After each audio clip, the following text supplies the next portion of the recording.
possible, mais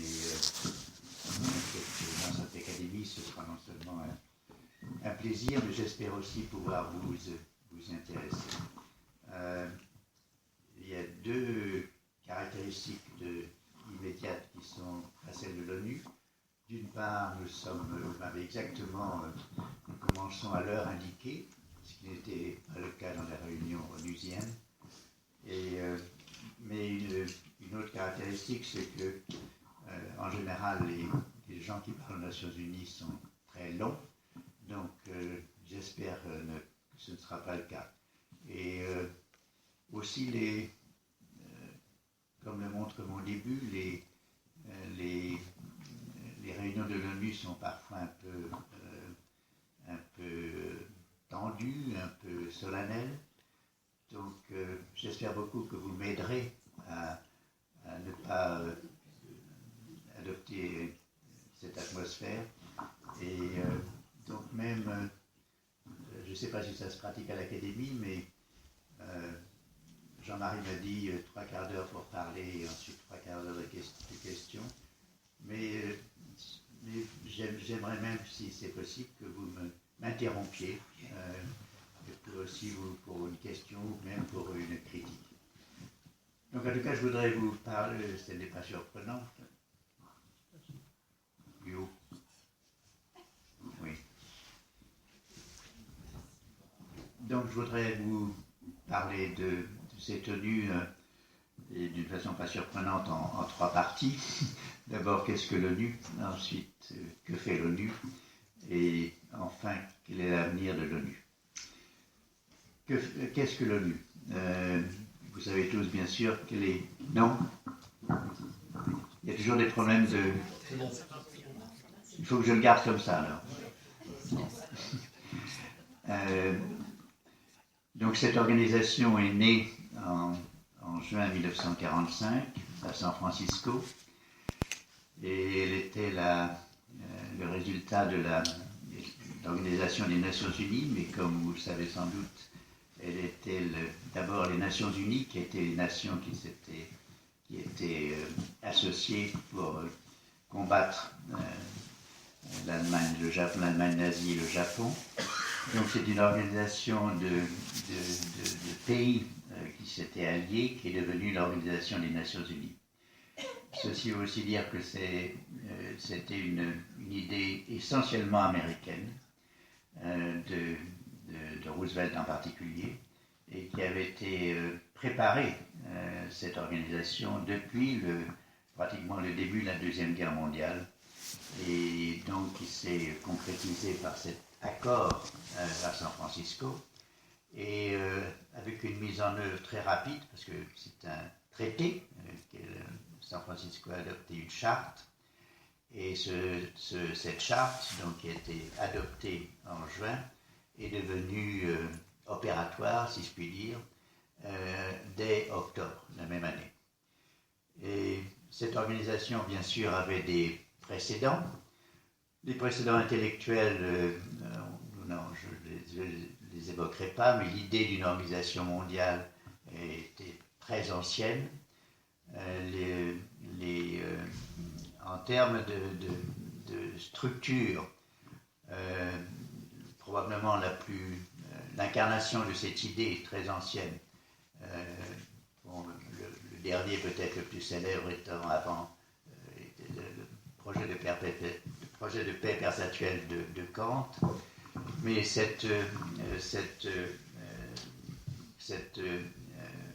les précédents les plus évidents sont bien sûr la Société des Nations et aussi, un siècle avant, le Concert de l'Europe.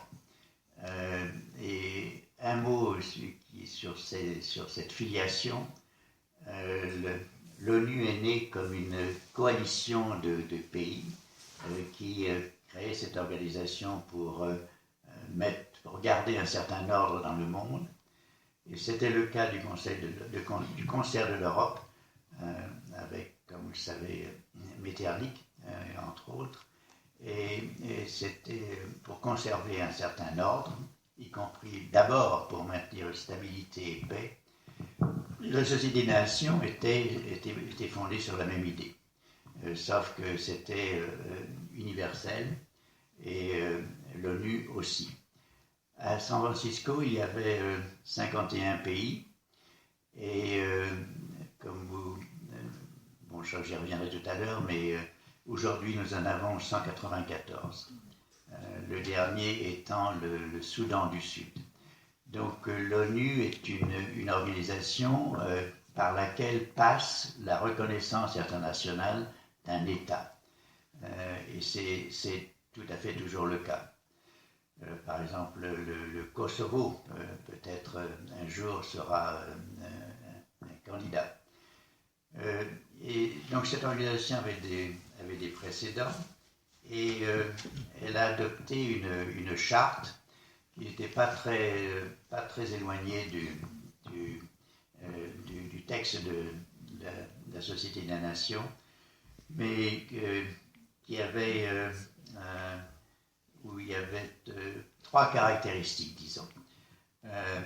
D'abord, c'est une organisation pour maintenir la paix. Et c'était l'idée essentielle de Roosevelt et des autorités américaines et de ceux qui ont préparé. Et deuxièmement, une organisation pour promouvoir les droits de l'homme. Et troisièmement, une organisation pour promouvoir ce qu'on appelait à l'époque le progrès social et économique, et qui, dans un contexte de respect des libertés.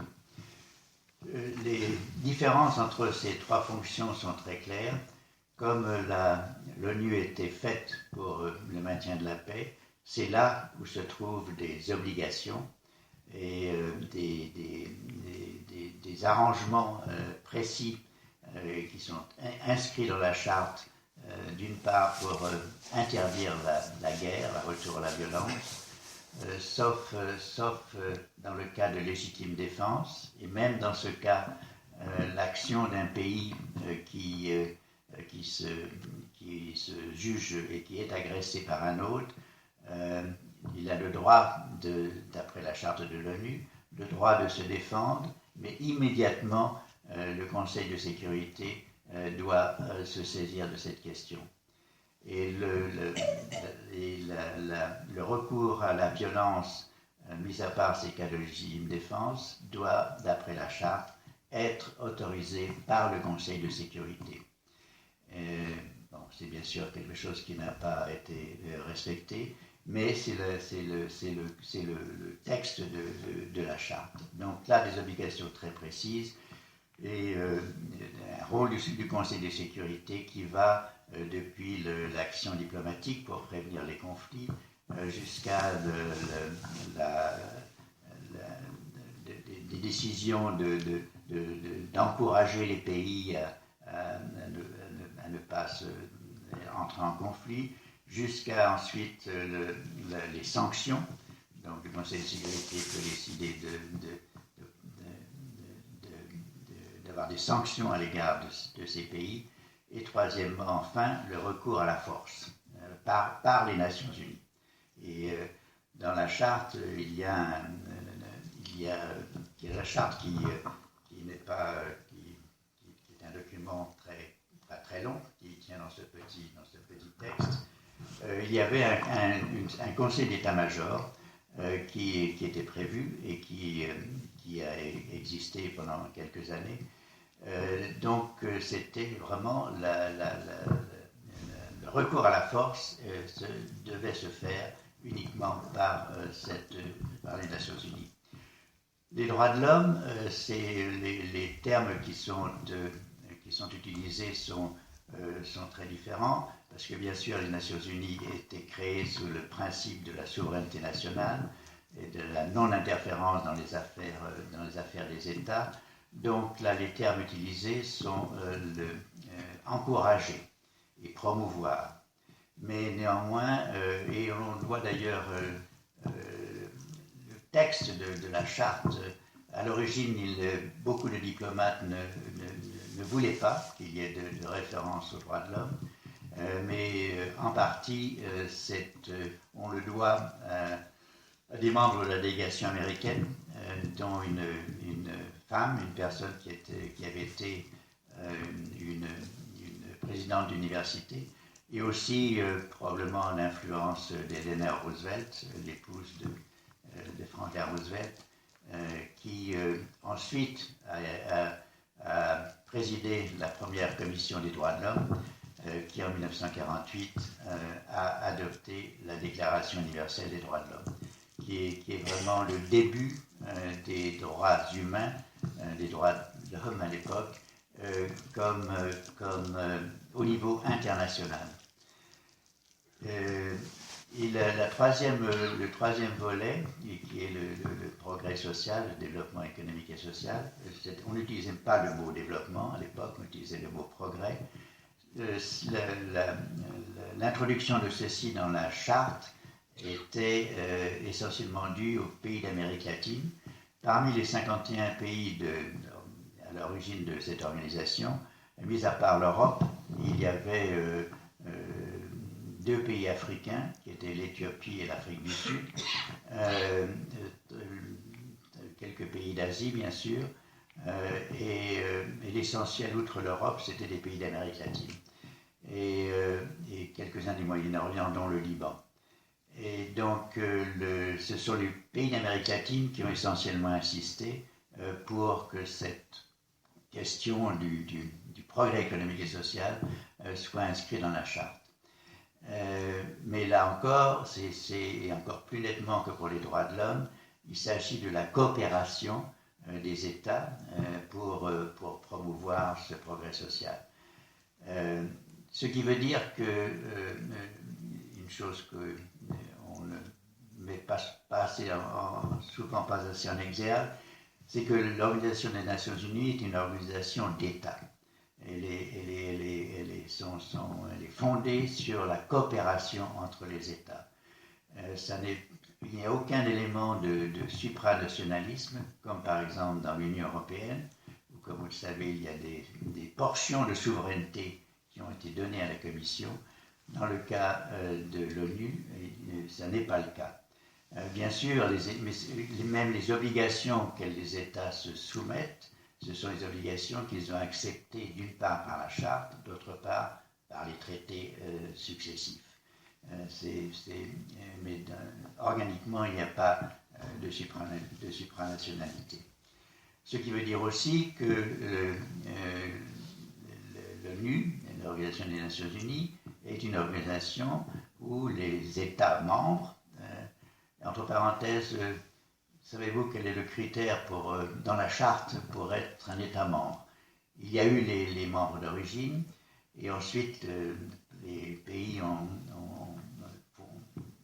demandé à faire partie de cette organisation, et la seule chose qui soit indiquée dans la charte, c'est être pacifique et accepter les obligations qui sont contenues dans la charte. Ce qui veut dire qu'il y a eu quelques problèmes parfois, mais aucun pays qui a sollicité l'admission n'a été refusé. Donc, bien sûr, on pourrait citer beaucoup de pays qui sont membres des Nations Unies et qui, même au moment où ils l'ont jointe, n'avaient pas exactement des cultures pacifiques. En tout cas, c'est ce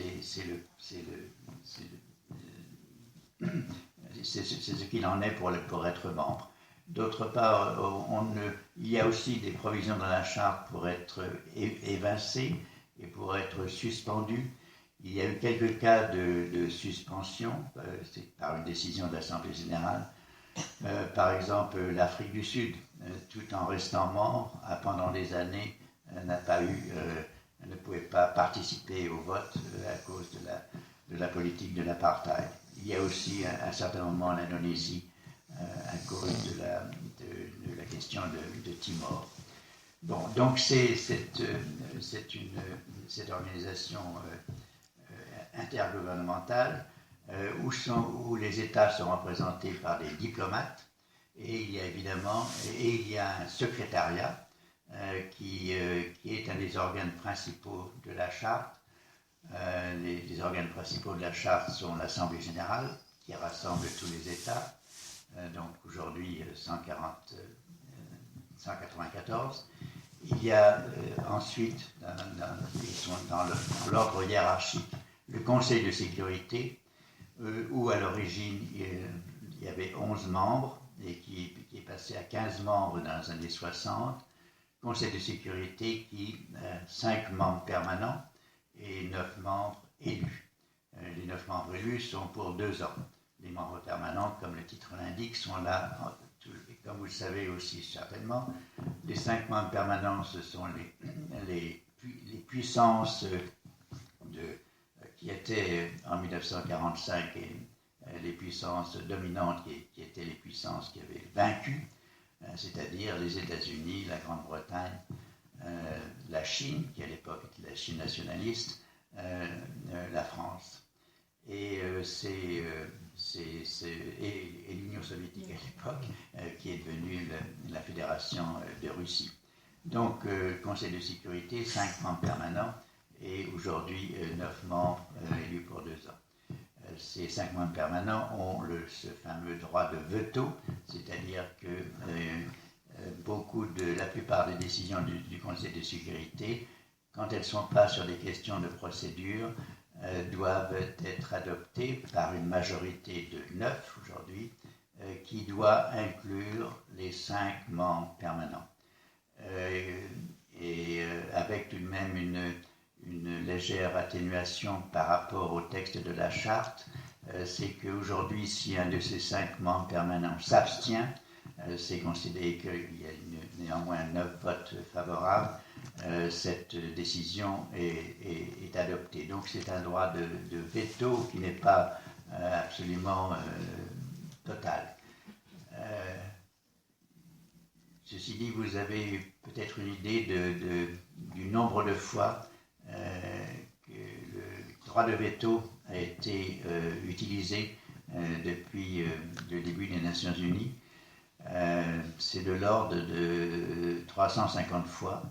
Et les pays qui ont le plus utilisé sont dans l'ordre l'Union soviétique, maintenant la Russie, qui était dans le passé l'a beaucoup utilisé, très près des États-Unis, ces deux pays continuant de l'utiliser aujourd'hui. Et comme vous en doutez sans doute, la raison principale, sinon presque unique, des États-Unis d'Amérique pour utiliser le veto sur les problèmes du Moyen-Orient, particulièrement le problème de la Palestine et d'Israël. Le troisième dans l'ordre, mais beaucoup moins, c'est la Grande-Bretagne, qui l'a utilisé surtout dans le passé avec ses ex-colonies. Et la France ensuite, la même chose au moment de l'Algérie. La dernière fois, je crois, était la question des Comores, mais c'est rare. Et puis la Chine, qui l'a utilisé. Vous savez que la Chine nationaliste a été remplacée aux Nations Unies tard par la Chine réelle, communiste. Donc la Chine n'utilise pas très souvent. Elle a menacé d'utiliser, je ne me souviens plus des raisons, quand le Bangladesh a été admis comme un membre de l'ONU. Donc ce Conseil de sécurité est le deuxième organe principal. Ensuite, il y a le Conseil économique et social qui a 54 membres, tous les pays ne sont pas représentés, et qui s'occupe à la fois du développement économique et social, et aussi en partie des droits de l'homme. Le quatrième est le Conseil de tutelle, qui a un intérêt historique. Vous savez aussi sans doute qu'après la Deuxième Guerre, comme après la Première Guerre mondiale, un certain nombre de pays ont été mis sous tutelle des Nations Unies jusqu'à ce qu'ils obtiennent l'indépendance, jusqu'à ce qu'ils soient qu'ils aient la possibilité d'être indépendants. Et donc le dernier pays, je ne sais pas si beaucoup d'entre vous peuvent le situer sur la carte, mais qui a obtenu son indépendance, donc dans le Conseil de tutelle, qui était le dernier dont le Conseil de tutelle devait s'occuper, c'était Nauru. Nauru. C'est une île du Pacifique qui était sous une sorte de protectorat américain. Donc le conseil de tutelle est en sommeil, mais il est toujours là. Et le quatrième organe principal, c'est le secrétariat. Pas secrétaire général, secrétariat. Et le cinquième, c'est la Cour de justice de La Haye. Voilà, donc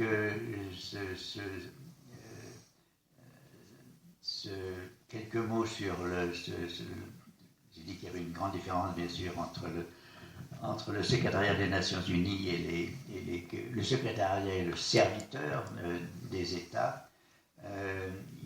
La charte indique qu'il y aura un secrétaire général qui sera, d'après les termes de la charte, le plus haut fonctionnaire. Donc ça n'est pas un titre glorieux. En anglais même, je trouve c'est pire, c'est Chief Administrative Officer. Donc ça c'était tout à fait délibéré. Il n'était pas question de créer une fonction qui puisse donner trop de pouvoir au secrétariat. Mais néanmoins, d'une part bien sûr les personnalités, parce que tout de même le secrétariat, disons, étant l'intermédiaire, étant l'instrument par lequel les États coopèrent, fait des choses, doit préparer tous les papiers, et puis il y a tout de même beaucoup d'initiatives. Donc le secrétaire général compte, le secrétariat compte, en particulier le secrétaire général a le droit, par la charte, de soumettre une question au Conseil de sécurité. Et bien sûr a le droit aussi demander d'ailleurs de pratiquer la diplomatie préventive, etc.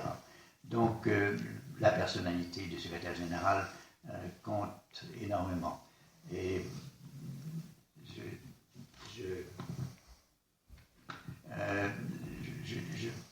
je dis aujourd'hui parce que peut-être que j'oublierai, le dernier secrétaire général le secrétaire général actuel a été élu en décembre dernier et était M. Guterres qui est du Portugal et sans être trop négatif à l'égard de certains de ses prédécesseurs, c'était une surprise excellente pour tous ceux qui observent l'ONU et qui souhaitent qu'elle soit efficace, car c'est une personne de grande qualité. Comme vous savez, d'autres, je peux faire mais ceci excusez-moi, vous pourrez me poser des questions sur les secrétaires généraux, mais Jean-Marie disait tout à l'heure que ce qui est une des caractéristiques de ma carrière, c'est que j'avais fait toute ma carrière aux Nations Unies et eu certaines responsabilités, mais c'était aussi le cas d'un autre secrétaire général que Barbara en particulier a connu quand il était un tout jeune fonctionnaire international, c'était Kofi Annan, qui lui aussi, c'est le seul cas de quelqu'un qui a commencé au plus bas niveau dans la fonction publique internationale et qui soit devenu secrétaire général. Aussi peut-être une petite parenthèse sur le secrétaire général. Vous savez que Dag Hammarskjöld, qui était le deuxième et qui a laissé le souvenir le plus mémorable, et il est intéressant de noter que l'Assemblée générale, il y a 2 ans, a demandé, sous l'impulsion d'un neveu d'Hammarskjöld, que les circonstances de sa mort, vous savez qu'il y avait un accident d'avion en Rhodésie, à l'époque de la guerre du Congo, ce que l'enquête soit réouverte. Et c'est toujours en cours. Le principal problème étant pour les Nations Unies d'obtenir de certaines puissances leurs documents sur cet événement. Bon, j'ai déjà probablement passé mon quart d'heure sur cette première partie. Donc voilà ce qu'est l'ONU en gros et que fait l'ONU. Reprenant ces 3 points du maintien de la paix et des droits de l'homme et du progrès économique et social, comment était l'évolution et comment ça se passe maintenant. Pour le maintien de la paix, ce qui était prévu au départ, qui était une véritable force internationale qui était fournie par les pays membres, etc., a rapidement, bien sûr, été caduque du fait, évidemment, de la guerre froide. Cette vision de l'ONU impliquait, du maintien de la paix par l'ONU impliquait un accord total entre notamment l'Union soviétique et les États-Unis. Et c'est rapidement, comme vous le savez, ça n'a pas été le cas. Donc, il s'est pratiquement rien passé en termes de maintien de la paix, sauf bien sûr la diplomatie, les conversations, mais il n'y a pratiquement eu aucune intervention, sauf quelques-unes dont qui était d'ailleurs le début de ce qu'on appelle les opérations de maintien de la paix, c'est-à-dire de placer une petite force de l'ONU entre le Pakistan et l'Inde au Cachemire. Et cette force, qui est très, très petite, existe toujours, est toujours là. Et parce que le problème... Donc c'était aussi la conception qui est devenue importante dans de placer les forces de l'ONU comme intermédiaires, comme sorte de comment on dit, buffer, sorte de tampon entre 2 pays belligérants. Mais il y a eu aussi de mémoires pas très agréables pour la Grande-Bretagne et la France. Il y a eu aussi à propos de Suez, 1956, quand le président Nasser a décidé de nationaliser le canal de Suez. Donc, tout le monde connaissait cette affaire. Donc, la France et la Grande-Bretagne et Israël ont dû céder très rapidement aux injonctions très fortes, notamment des États-Unis, et les Nations Unies ont mis une force pour à nouveau assurer le calme dans cette région. Mais mis à part quelques cas comme ça, juste entre 1946-45 et 1988-89, le maintien de la paix a été, l'ONU étant l'un des instruments de la coexistence pacifique, mais pas l'instrument principal. Donc, c'est ça essentiellement.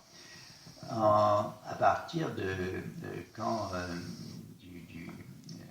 le rideau de fer est tombé, mais avant même ça, quand Gorbatchev, comme secrétaire général du Parti communiste de l'URSS, est venu à l'Assemblée générale en décembre 1988, a indiqué qu'il faisait unilatéralement une grande diminution des forces soviétiques qui étaient sur les frontières et a fait un discours assez mémorable en disant que maintenant il était possible d'entrer dans un nouvel ordre mondial qui était de la coopération des grands pays pour ouvrir une nouvelle ère dans les relations internationales. Et le président Bush, le père, s'est fait l'écho, avec moins d'enthousiasme peut-être, mais néanmoins a repris ces termes de nouvel ordre mondial. Et il y a eu une espèce un grand espoir à l'époque. Et pendant quelques années, cette nouvelle donne dans les affaires internationales s'est traduite par une coopération réelle, y compris dans le cadre du Conseil de sécurité, et a donné lieu à une multiplication des opérations de maintien de la paix. C'est-à-dire les 5, en particulier les 2, étant d'accord pour intervenir dans les conflits, ces opérations de maintien de la paix se sont multipliées. Elles sont aujourd'hui, ceci a continué en dépit de la fin assez rapidement du rêve d'un nouvel ordre mondial. Ce mouvement a continué. Les opérations de maintien de la paix sont maintenant 16, la plupart en Afrique, mais aussi au Moyen-Orient et à Haïti et plus, comme j'ai mentionné, celles qui continuent entre l'Inde et le Pakistan. Ces opérations de maintien de la paix mobilisent aujourd'hui 100 000 personnes en uniforme, ce qui est tout à fait gigantesque par rapport à ce qui se passait naguère, plus plusieurs milliers de personnes pour la police et plusieurs aussi milliers de civils, à la fois recrutés internationalement et localement. Donc il y a en gros 150 000 personnes qui aujourd'hui sont mobilisées pour ces opérations. Et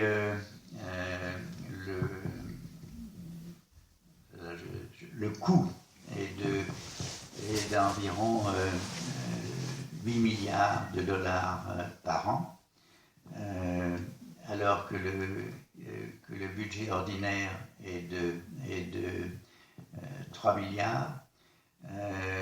Donc, je n'ai pas expliqué ce qu'était, mais disons le budget ordinaire est ce qui fait fonctionner l'ONU. Les opérations de maintien de la paix, c'est un budget spécifique.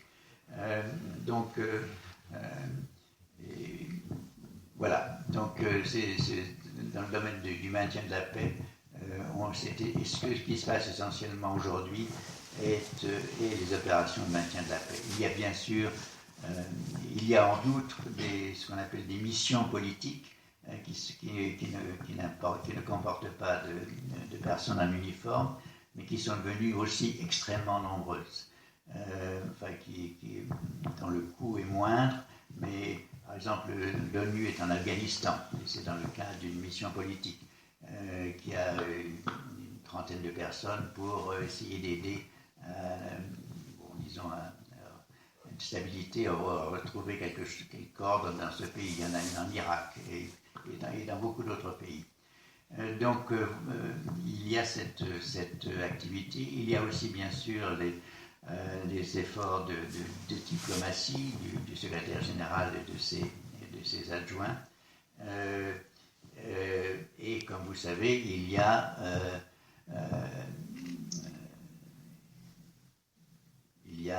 jamais eu, enfin non, je ne sais pas si c'est jamais, mais la situation dans le monde n'est pas exactement pacifique.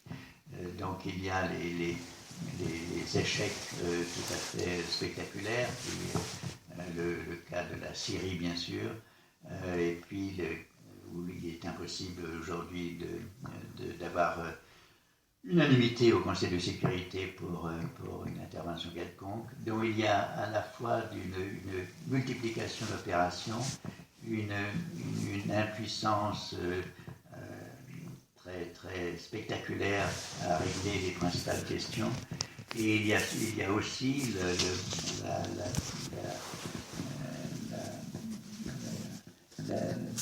la permanence, si j'ose dire, des conflits au Moyen-Orient, notamment du conflit entre Israël et la Palestine, qui dans une mesure importante, domine le ton des débats nationaux. En ce qui concerne la deuxième fonction, les droits de l'homme, c'est beaucoup développé depuis que la commission des droits de l'homme s'était réunie sous la présidence d'Eleanor Roosevelt et avec un Français éminent, René Cassin d'ailleurs, qui a été pour beaucoup dans l'élaboration du texte. Il y a eu il y a quelques années, un haut commissaire aux droits de l'homme a été créé.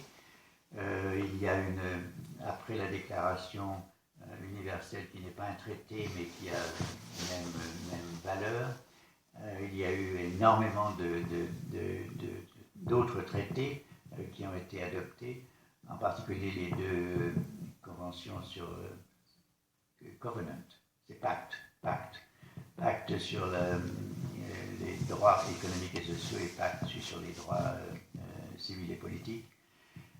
Donc une grande législation très importante, y compris aussi sur, bien sûr, une convention contre la torture, une convention contre le génocide, qui était d'ailleurs une des premières, dans un grand nombre de domaines, avec comme caractéristique une extrême faiblesse de moyens pour la mise en œuvre et le contrôle des décisions qui sont prises, particulièrement de la mise en œuvre des traités.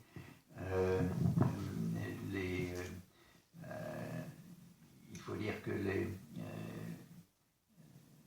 par suite de la vieille tradition de non-ingérence dans les affaires intérieures, les droits de l'homme ont été acceptés par les États comme j'allais dire presque un peu plus que comme un slogan, mais n'ont jamais accepté que les multiples mécanismes qui ont été créés dans l'ONU disposent de moyens réels donc les sanctions sont essentiellement d'ordre moral.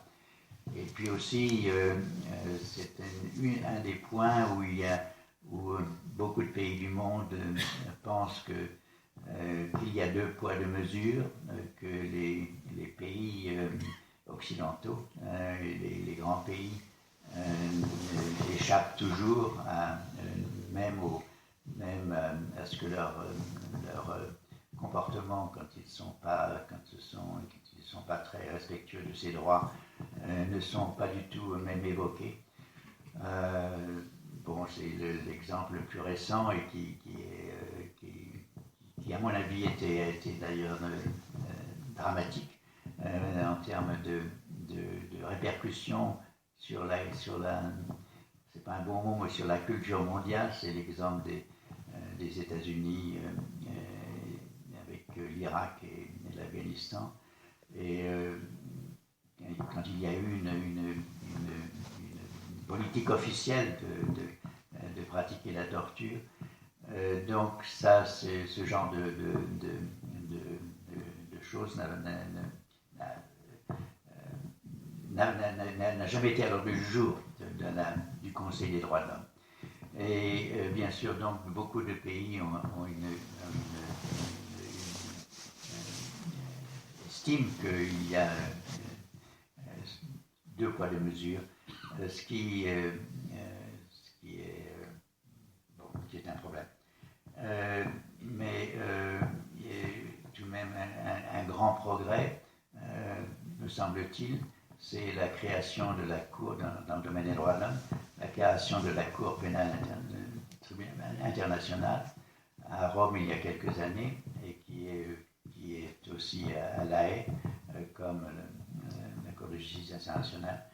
Et bien que les grands pays, les États-Unis, la Chine la Russie et l'Inde non plus ne soient pas partie de cette cour, bien que jusqu'à maintenant, je crois que c'est à peu près 50 personnes qui ont été inculpées, mis à part quelques personnes de ce qui était la Yougoslavie, sont presque tous des Africains. Donc là aussi, on peut estimer qu'il y a deux poids, deux mesures, mais néanmoins, je crois que toute personne soucieuse d'un certain progrès, au moins au niveau des idées, de la conviction que nous sommes tous des êtres humains et que nous avons tous droit à la même dignité, je pense que c'est un grand progrès. En ce qui concerne ce qui était appelé le progrès social et économique et qui c'est devenu le développement dans les années 60.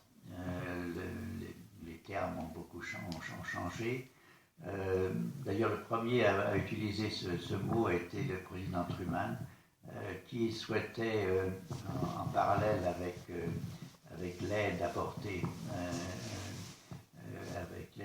aux pays d'Europe, le plan Marshall, souhaitait avoir une même sorte de mécanisme disons de redistribution financière, ou en tout cas de prêt, pour l'ensemble du monde. Cette idée n'avait pas à l'époque pris forme, mais le concept de développement s'est imposé à partir des années 60.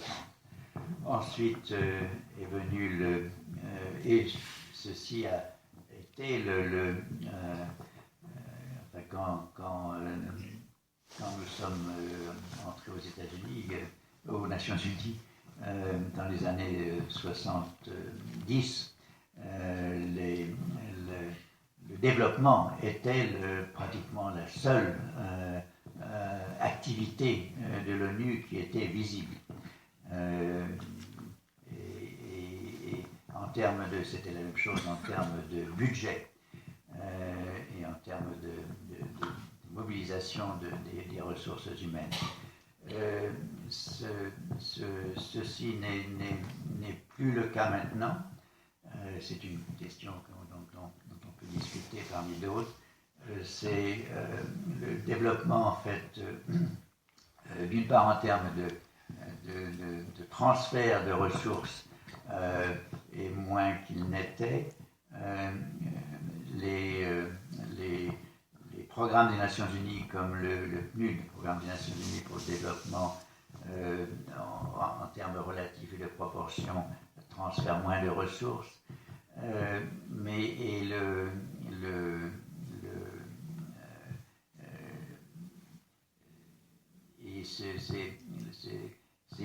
En termes de ressources et d'efforts, c'est maintenant l'humanitaire qui a pris qui est beaucoup plus important que le développement.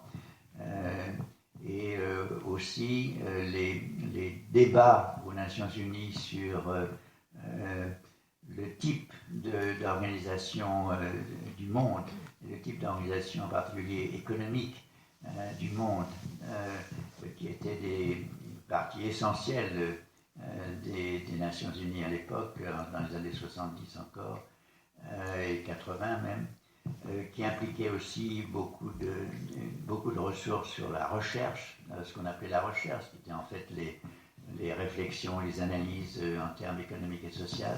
Tout ceci est réduit tout à fait à la portion congrue en termes absolus et en termes relatifs d'utilisation des ressources aux Nations Unies. D'abord parce que c'est la Banque mondiale et le Fonds monétaire international qui ont pris le leadership sur ces questions. Et puis aujourd'hui, ça n'est même plus la Banque mondiale ou le FMI, qui ont toujours un rôle bien sûr, mais c'est le G8, le G20. Donc il y a eu une dépossession, en tout cas du rôle de l'ONU en termes de forum pour essayer de dessiner quel doit être l'ordre mondial en matière économique et financière. C'est l'une des conséquences de la fin de la guerre froide a été que bon, j'évoquais ce nouvel ordre mondial qui était, mais très rapidement, disons que pour beaucoup, la fin du communisme était la victoire du marché, du capitalisme mondial. Et donc, il y a eu à l'époque un célèbre ouvrage d'un philosophe américain d'origine japonaise, Fukuyama, qui s'appelait La fin de l'histoire. Donc il n'y avait plus de différence idéologique d'après cette perception. Et donc les organisations internationales devaient se contenter de gérer et surtout pas c'était un ordre qui était l'ordre naturel et qui était le meilleur possible. Donc le rôle des Nations Unies en termes de développement c'est réduit, disons, à prendre soin s'occuper on pourrait dire des bavures. Il y a eu ensuite le développement durable, et puis maintenant,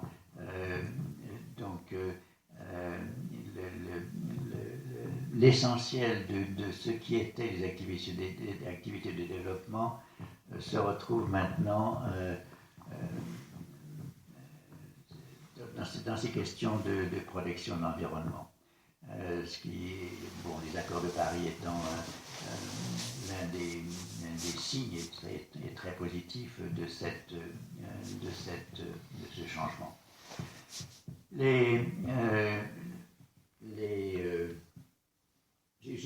Vous donnez combien de temps encore? On a, question comprise, une demi-heure. Oh mon Dieu. Alors bon, très rapidement, l'avenir de l'ONU.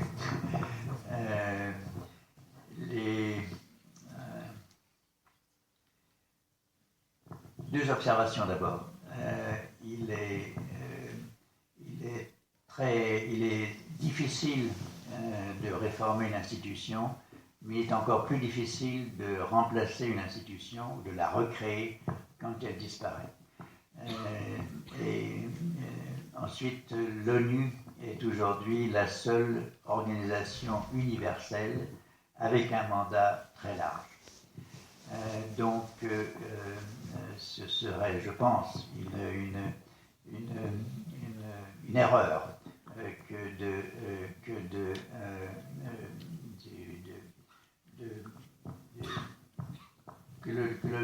ne pas soutenir cette institution. Elle travaille aujourd'hui dans un contexte qui est un contexte extrêmement défavorable. Je n'ai pas à m'étendre là-dessus. À beaucoup d'égards, la situation dans le monde est assez non seulement préoccupante, mais très, très préoccupante. Ça va des questions de terrorisme et de violence jusqu'à la question du futur de la planète. Donc le contexte est très difficile. Les problèmes de l'ONU sont importants. Bon, je passe sur des questions comme Conseil de sécurité qui a toujours la même composition qu'après la Deuxième Guerre mondiale, ce qui est assez surprenant, ça c'est une question. Il y a plus important à mon avis le fait que la scène mondiale, les États, sur la scène mondiale, les États ne sont plus les seuls. Les acteurs sont en gros, disons, la société civile et puis surtout les corporations. Et l'ONU a fait un effort, particulièrement avec Kofi Annan. L'effort pour intégrer la société civile date est très ancien, mais cette société civile a une certaine place à l'ONU. Mais sous Kofi Annan en particulier, l'effort pour impliquer les corporations est important aussi. Mais il y a quelque chose à inventer à cet égard, car c'est une organisation d'États et ce sont les États qui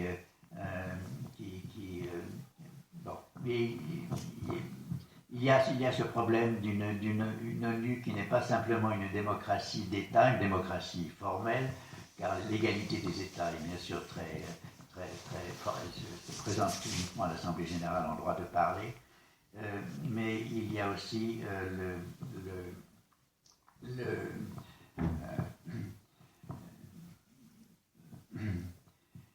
voilà, enfin bon, il y a le problème des acteurs. Il y a le problème de la philosophie qui sous-tend les Nations Unies. C'est une philosophie qui vient je pense, de la philosophie des Lumières, mais où il y a un élément de positivisme et d'utilitarisme qui est très fort.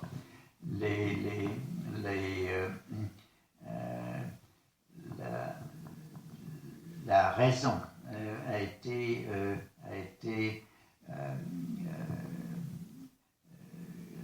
transformée enfin, il y avait un mot sur les indicateurs sociaux tout à l'heure, disons que le quantitatif ce qu'il est possible de mesurer et surtout et même d'appréhender a pris une trop grande place. Il y a des dimensions de l'homme et dimensions de la personne humaine qui ne sont pas assez reconnues dans le travail quotidien et en utilisant d'autres termes, pas très clair non plus, il y a une nouvelle forme d'humanisme à inventer qui soit moins, où il y ait une conception de la rationalité qui soit à la fois plus humble, que tout n'est pas facile, et qui soit plus respectueuse des dimensions qu'on peut appeler philosophiques, spirituelles de la personne humaine. Quand il y a un problème de philosophie, il y a un problème de composition, un problème de philosophie, et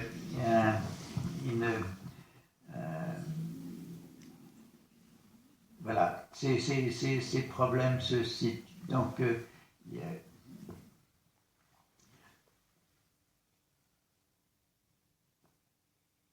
on pourrait dire que le monde aujourd'hui a besoin d'un gouvernement mondial. Il n'y a plus c'est une idée, une utopie motrice à mon avis, qui n'est plus soutenue par aucun. Il n'y a plus de pays aux Nations Unies qui sont porteurs d'un changement important dans cette organisation. je fais une exception pourtant, et il y a des signes positifs. La France, par exemple, et, je le dis d'autant plus volontiers que j'étais pas fonctionnaire de la France, j'étais fonctionnaire international, a eu un rôle, assez modèle aux Nations Unies. Et il y a un an, à peu près, je crois, la France a proposé que pour sortir de situations telles que celle de la Syrie, les pays membres du Conseil de sécurité renoncent à leur droit de veto s'il est montré qu'une situation, que les atrocités ont une dimension très importante. Et il s'agirait que ces pays renoncent volontairement à leur droit de veto à cet égard. C'est une initiative qui est parfaitement, qui me paraît, qui est très bonne, qui est soutenue par beaucoup de pays, mais bon, qui est toujours en discussion. Donc il y a tout de même de bonnes initiatives. Je m'excuse d'une part d'avoir été très, très hésitant. Je pense que c'est de parler devant l'Académie qui doit être intimidant. Et d'autre part d'avoir été trop long. J'ai été trop long et j'ai laissé beaucoup de questions, la plupart j'en ai pas parlé. Mais voilà, je serais ravi de parler avec vous dans la demi-heure qui nous reste d'une façon informelle et j'espère, je suis sûr. Merci.